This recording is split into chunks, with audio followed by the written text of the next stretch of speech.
Oh, hell no, man. What? Salam interaksi, sebuah kalimat yang sepertinya sudah mengakar di platform sosial media Facebook, di mana video-video random yang sebenarnya tidak layak untuk disebutkan konten pun bertebaran di mana-mana. Video random keseharian, video alam dengan teks-teks yang gak kebaca karena kalah kontras sama background, video-video yang muja-muja bos Facebook, bahkan video dokumentasi ketika salah satu pihak keluarga yang udah almarhum.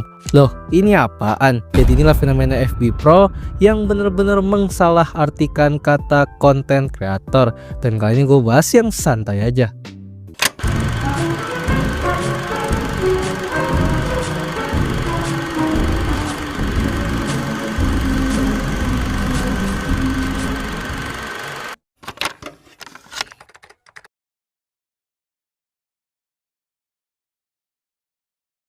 Kita semua tahu sosial media memang benar-benar menjadi peluang untuk banyak orang untuk mendapatkan penghasilan tambahan, seperti YouTube dari monetisasi AdSense, TikTok dari iklan dan affiliate, dan lain-lainnya. Lalu ternyata salah satu sosial media yang pernah berjaya pada masanya, yaitu Facebook, ternyata juga mulai membuka peluang yang sama sejak awal tahun 2024 kemarin di Indonesia.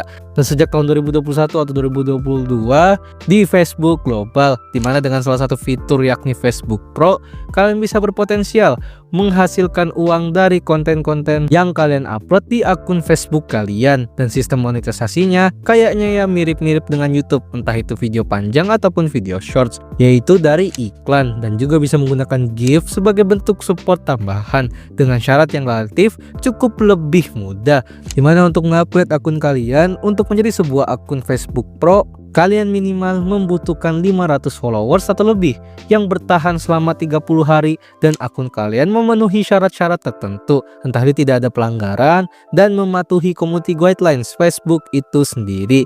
Yang pada intinya dengan ini Facebook bisa membuat sebuah ekosistem content creator yang aktif seperti di sosial media lainnya, dengan imbalan yang tergantung dengan engagement yang kalian dapatkan juga.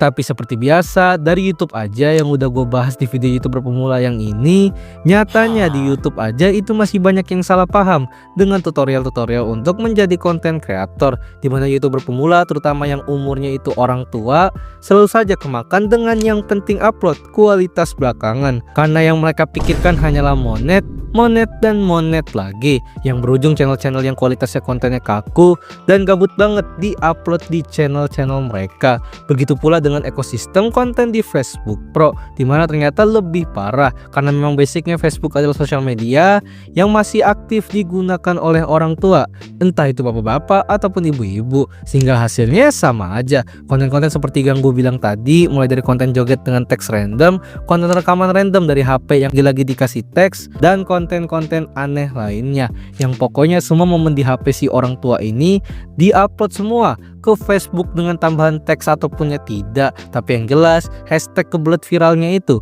ada semua di judul ataupun deskripsi video.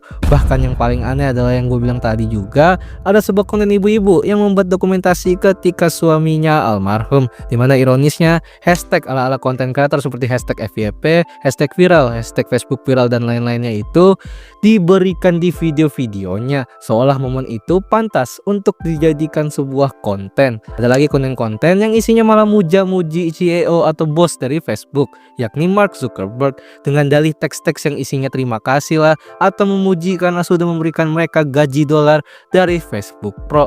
Yang akhirnya dari semua ini, sebenarnya apa sih yang salah dari dalam tanda kutip konten kreator ini?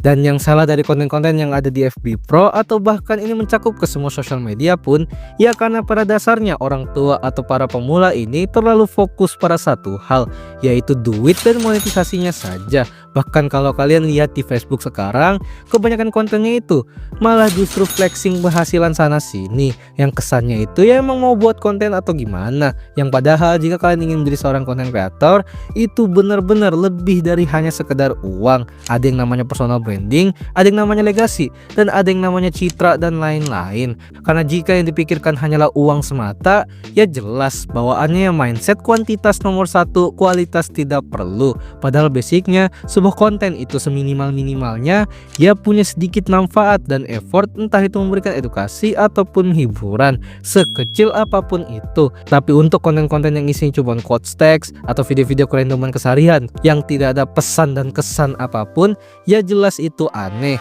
Apalagi konten-konten yang kesannya emang nyari duit banget, entah itu muji-muji bos Facebook atau ngemis-ngemis interaksi, monetisasi, dan gift ini itu. Yang jelas kelihatan banget mau duitnya aja. Sehingga sebenarnya ketika menjadi konten kreator, kalau memang belum bisa memberikan kualitas, entah itu karena keterbatasan waktu, keterbatasan modal, dan kondisi apapun itu, setidaknya buatlah konten yang bermanfaat atau ada hasilnya sekecil apapun itu. Entah mau slow effort content reaction atau high effort konten-konten hiburan atau edukasi yang isinya itu editing bagus. Karena lagi-lagi seorang konten kreator yang layak ya pasti juga menginginkan sebuah penghasilan. Tapi yang benar adalah bagaimana mereka menghasilkan penghasilan yang banyak dengan cara yang layak dan tidak terlalu terbuka. Kalau si konten kreator ya lagi butuh duit banget, karena lagi-lagi konten kreator itu lebih dari sekedar mencari penghasilan. Tapi ya pada akhirnya kita tidak bisa menganggap aneh sepenuhnya konten-konten aneh di FB Pro juga, karena memang pada dasarnya orang tua yang bertebaran di konten-konten Facebook atau Instagram ini ya memang tidak punya banyak waktu sebebas kita yang masih buta atau yang emang udah dedikasiin kerjaannya untuk menjadi full time content creator, karena mereka pasti punya pekerjaan lainnya ataupun kesibukan lainnya, ataupun memang secara fisik juga tidak seaktif dan tidak seambisius kita-kita. Jadi melihat konten mereka yang kesannya low effort bahkan no value ini ya mau gimana lagi. Tapi ya memang sebenarnya kalau memang mau niat dan beda dari yang lain, ya mau di umur berapapun kalian ya pasti tidak ada salahnya belajar lebih banyak lagi, karena tidak ada kata terlambat untuk belajar suatu hal. Intinya ketika menjadi seorang konten kreator ya jangan terlalu berpatokan penuh pada monetisasi dan penghasilan, mau di platform sosial media manapun itu. Jadi apa kalian punya pendapat lain tentang fenomena ini? Silahkan komen aja. Terima kasih telah menonton video ini. Gimana? Apa kalian cukup lelah dengan konten FB Pro yang aneh-aneh di beranda Facebook atau bahkan Instagram kalian? Silahkan komen juga. Jadi begitulah ekosistem content creating di platform Facebook yang nyatanya ya di satu sisi ya harap maklum, tapi di satu sisi ya sebenarnya bisa banget buat belajar lebih banyak lagi agar bisa menciptakan kualitas dan kuantitas yang seimbang sebagai seorang content creator. Tidak hanya berfokus pada satu tujuan atau ya uang dan monet. Jadi internet culture apa lagi yang kira-kira bisa gue bahas di segmen ini? Bisa banget request di kolom komen juga. Jadi jangan lupa subscribe Dazzle. Dah.